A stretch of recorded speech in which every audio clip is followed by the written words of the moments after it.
Hey guys, welcome back for Towers Films and Doug, 218.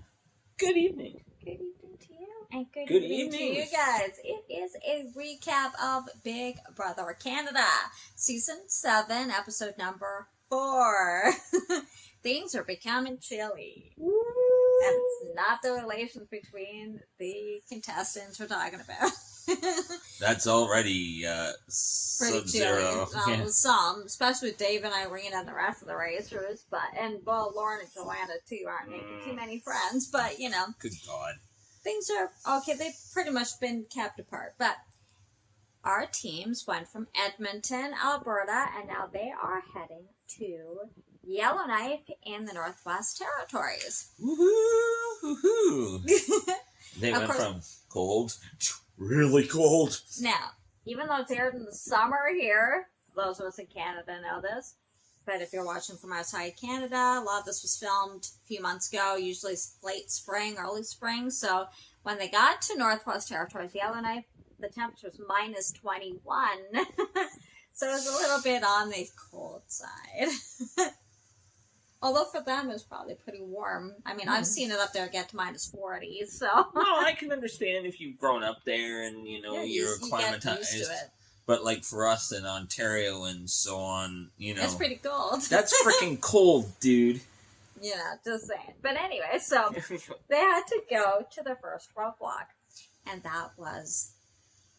They were, like, at a diamond. They had to They had to use what's known as a jeweler's loupe. It's like a magnifying glass. And what they were looking, it was 7 diamonds, but 6 of them had an identifying mark. It was a museum or something like that, but it was all for diamonds anyway. But they had to look for a specific Canadian identifying mark, which ended up being like a little maple leaf. And then they had to get the number, the identification number of the diamond, and then weigh it. And they had to put them in order. From heaviest to lightest, or lightest to heaviest. And then they had like 7 diamonds, and only 6 of them had the maple leaf on it. So they actually had to check and make sure that they didn't get the right, the one diamond that doesn't have that. So what's funny is when, I believe it was Anthony who was doing it, I think he misunderstood. Yeah. And he thought when they talked about the Canadian symbol, he just thought the numbers, which are the identifying numbers, so he wasn't actually looking for the maple leaf. Yeah. And so he kept getting it wrong. So he was probably putting one in there or he was either using all of them, or he was putting the one in there that didn't have the maple leaf. So, but it's like, everybody else seemed to understand it. Canadian symbol or Canadian mark? Not numbers. Not number. You have to do both, and it said that in the clue, so he either didn't read the clue all the way through, or he didn't quite understand what it was asking. Or both. Exactly. Or both. So once they got that, they had to go to, it's a place called Samba K Civic Plaza. And at this point, it was still Dave and Irina, and Arthur and Thanesh were first 2 that left. And then the last couple... It took some of them a little while, but the last 2 that were there were Amy and Trish, and Anthony, I can't remember his husband's name, sorry. And they were there, and so once Amy and Trish got theirs, because Anthony and his husband both have the Express Pass, so they just used it because they were the last ones to leave. So then they had to head take a snowmobile across Great Slave Lake, and to a fishing camp. And they actually had to set up ice fishing in the traditional indigenous way. And some of these people have never used an ice auger or understand the mechanics especially of it. By hand. Like just Lauren, like a hand one.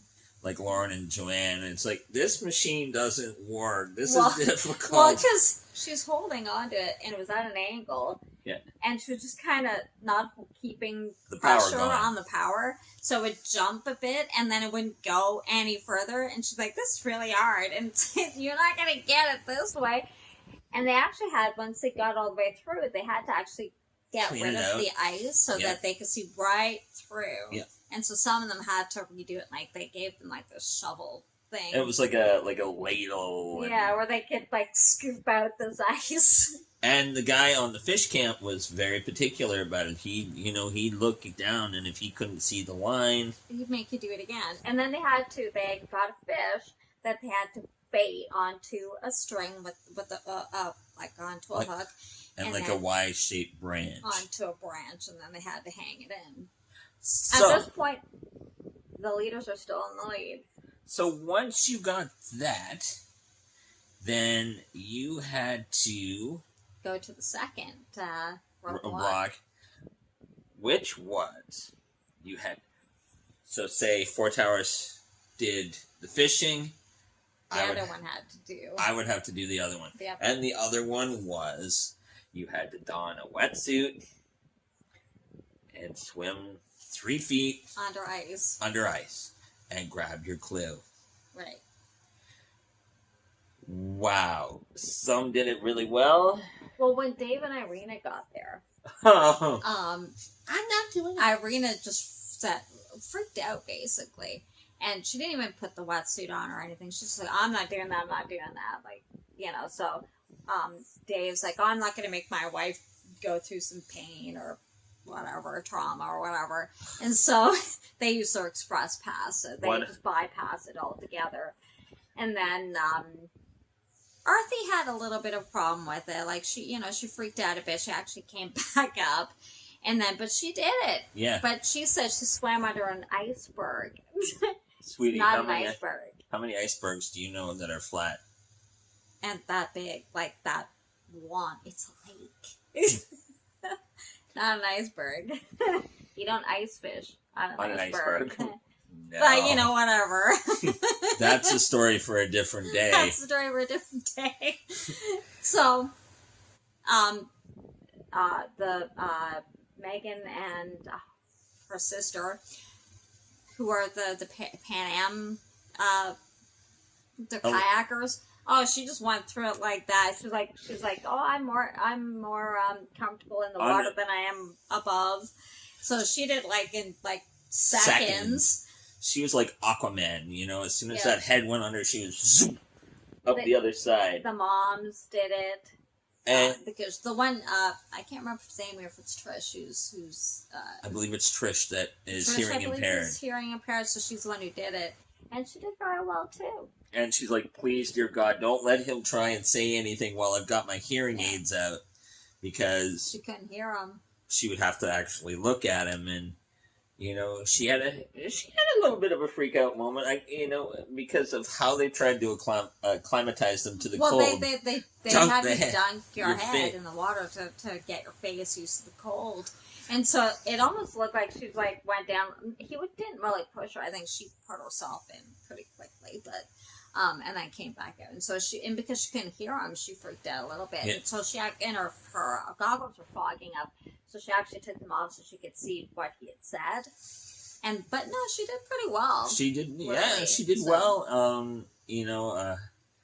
But we kind of giggled because at one point it looked like with Arthi, it looked like because she was freaking out a little bit, it almost looked like the one guy kind of, went.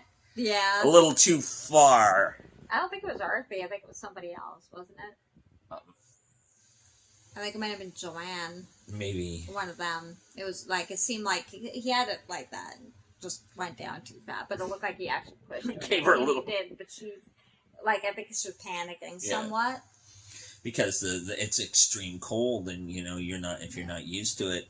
Well, look at how they pulled Arthi out of the water. They just, grabbed her by, just pulled her up. They have this hook thing on their wetsuit, so they just yanked her out of the water. It's kind of funny, actually.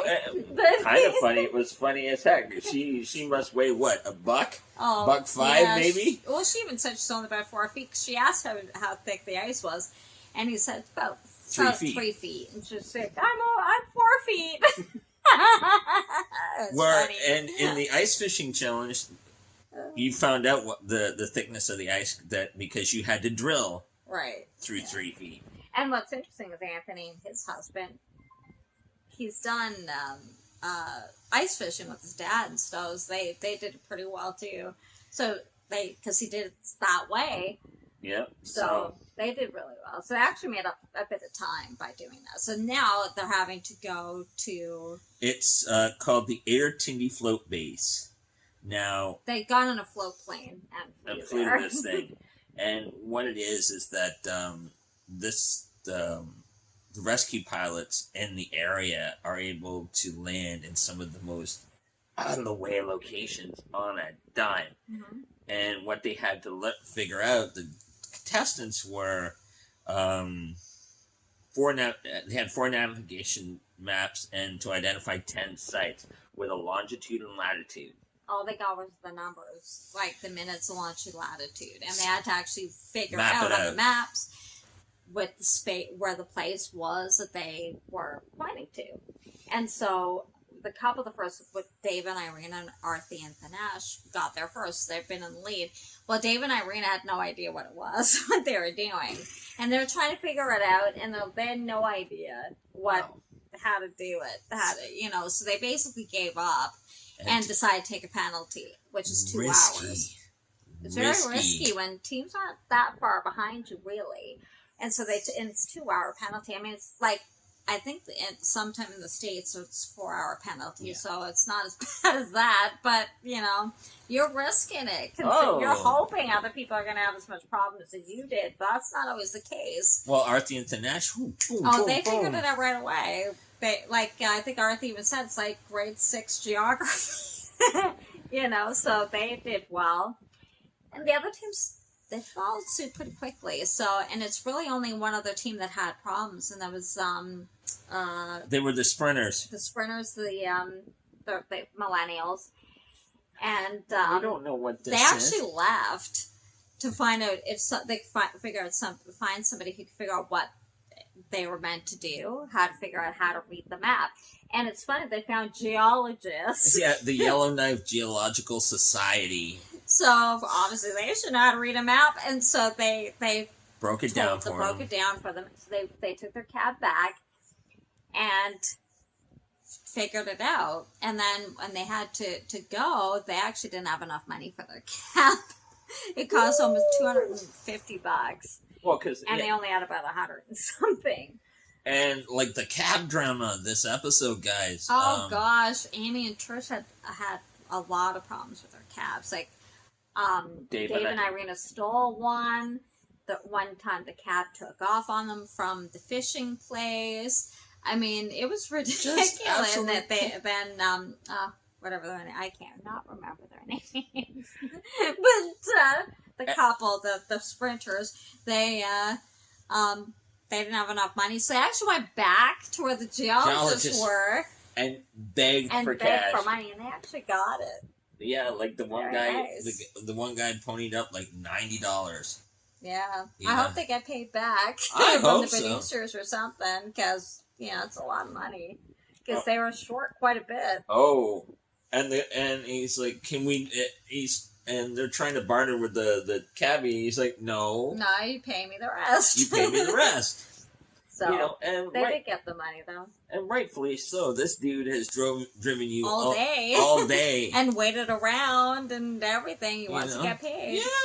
Yeah, but we were saying where'd the money go? Because I got $250 for this leg, so which would have been perfect amount, but was maybe money. We don't see the whole leg, so it's hours long, so. Maybe they bought money or something, or bought food or something like that. We don't know. Well, we've seen they actually only had about $150, so they spent about $100 at least. We've seen other seasons of the American Amazing Race, and there are some teams that are so good with their money they have fistfuls left over, and it's like. So they can kind of go, okay, taxi man, I'll throw you an extra 50 or I'll pay extra, I'll pay double or whatever. Some teams will do that. Because they can. And you want that car. You want to keep that car because some of these places they're out of the way and And it can take these ones were. I mean, they're in the middle of nowhere, and it takes the cab a little while to get there. So. Well, look, Lauren and. Joanne actually had to call a cab. Yeah, because her cab had left. they actually had to go, and it was a big like billboard with different cab companies on it. They actually had to physically call a cab. Yeah. So, So most of them, like Dave and Irina, had a 2-hour penalty to wait. So all the other teams went through, and like I said, really the only other team was the sprinters who had problems with it. The other ones went through pretty well. Yeah. The last two were Amy and Trish, and Anthony and his husband were the last two there, because they were pretty much bringing up the rear anyway. So, so they basically left pretty much together, and they were heading to the pit stop. So Dave and Irina arrived first, but of course, because they had the penalty, they had to wait it out. And so Arthi and Nash ended up getting first place. And then... and they won a trip for 2 to Dublin. Nice. So, of course, all the other teams show up. And it was looking like maybe Dave and Irina might have been out. But no, luckily, there was like one team behind them. They actually were... they got through, squeaked through. So Amy and Trish ended up coming in last. And I think because there was another cab problem, actually. I think their cab had left or something like that, so they had to wait for another one. They couldn't find him, or they had left, and so they actually had to wait until he came back. He came back. Oh, there he is. And so, it's like, where'd you go? That would be the first question I'd ask him. Where the heck did you go, mister? So that was kind of detrimental to them. So, but they ended up coming, and it ended up being a non-elimination round, so that was good. So the next round, they have speed bump. So we were kind of hoping that maybe Dave and Irina would have been gone, because their attitude. I mean, they're good racers, but their attitude's not great. You know, so. I don't mind. You know what? I don't mind you being confident. I don't mind or even competitive. Being competitive. That's not the problem. Don't be arrogant. That's the problem. And don't be ignorant either. You know, like, don't talk down to these people or which they tend to do a lot. Yeah. And because, you know, one of these times, you may need one of them to help you with a situation. Well, here's the thing. One of the other, Arthi and Panache were there. They could have helped them if they weren't so kind of high and mighty. Mm-hmm.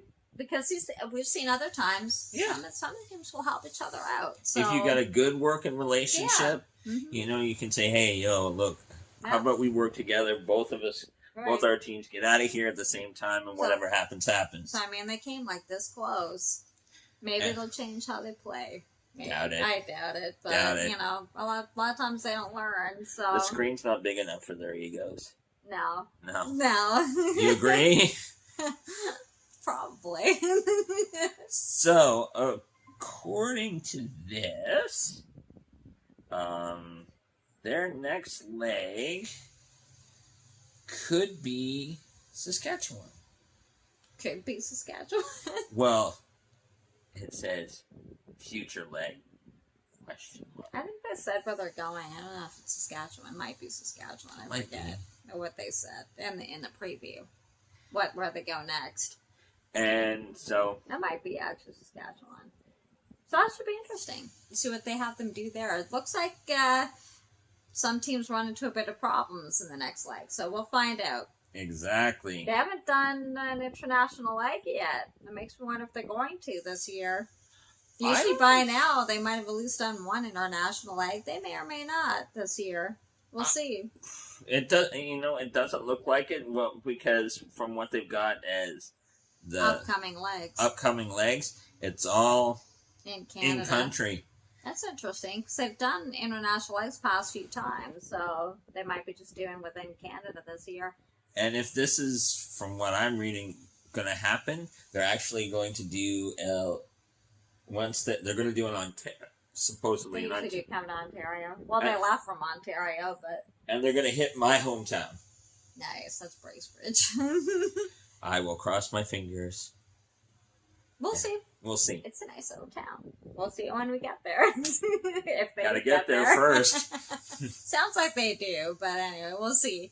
That's probably coming up in a future leg. Yeah. Well, that's it for this week for The Amazing Race Canada. We do Big Brother as well. Big Brother too. So Amazing Race Canada Season 7, Episode 4. Hope you guys enjoyed it. If you did, give it a thumbs up. Don't forget to subscribe and hit the notification bell so you know when we upload every week. Amazing Race Canada airs. As you've heard, we do other reality shows too if you're interested. Take care, guys. We'll see you next week. See you guys. Bye.